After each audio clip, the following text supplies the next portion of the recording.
sorry to have left you hanging. I flat out wasn't expecting people to ask about my recipe. And I also live alone, so I had to eat an entire crumble before I was ready to make another crumble to show you what I do. Obviously, I start with the fruit, and I think that this is the bit that everyone understands. But if not, I'm using apples and rhubarb. I used like 9 apples, because I think that's how many I had. And 2... I don't know what they're called, like spears of rhubarb. I then add a little bit of sugar and I put it onto the stove for a while. I know not everyone cooks the fruit down before the crumble. Some people just put it in the thing. But I think it's nicer. I like my crumble to have a very like jammy fruit layer that stays together. I'm very texture based, so I'll leave it on the stove until it looks like that, like it's on its way to jam, you know, it's ready to go in the tray.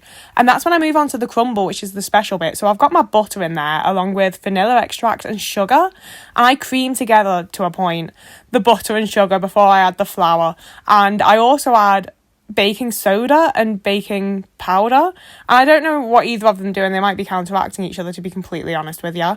I then have this like stabby stab sort of technique for the crumble, because everyone I've ever known that's like tried to teach me how to make crumble was like, you have to use your hands, and I was like, there is no fucking chance in hell I'm putting my hands in there.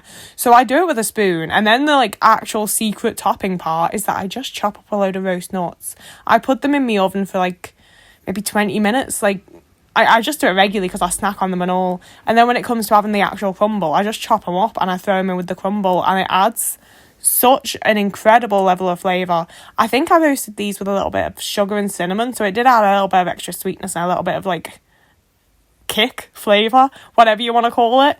I would say this was one of my better crumbles, to be completely honest with you. I don't know why there was like a flash of my face there. That scared me a bit. I don't normally do voiceover videos, so I flatten my fruit down and then I do a layer of sugar because I think that captures a lot of like the fruit juice and makes the actual crumble topping less soggy as it cooks. And then I also like spoon it on and try to keep it like light and not too compressed. And that's my crumble. Look how good it looks. That's after it's been in the oven for like 40 minutes to an hour. I have been having it with ice cream while it's been like kind of warm, but I am so happy to be getting back into custard season. I just want custard with my crumble. It's peak.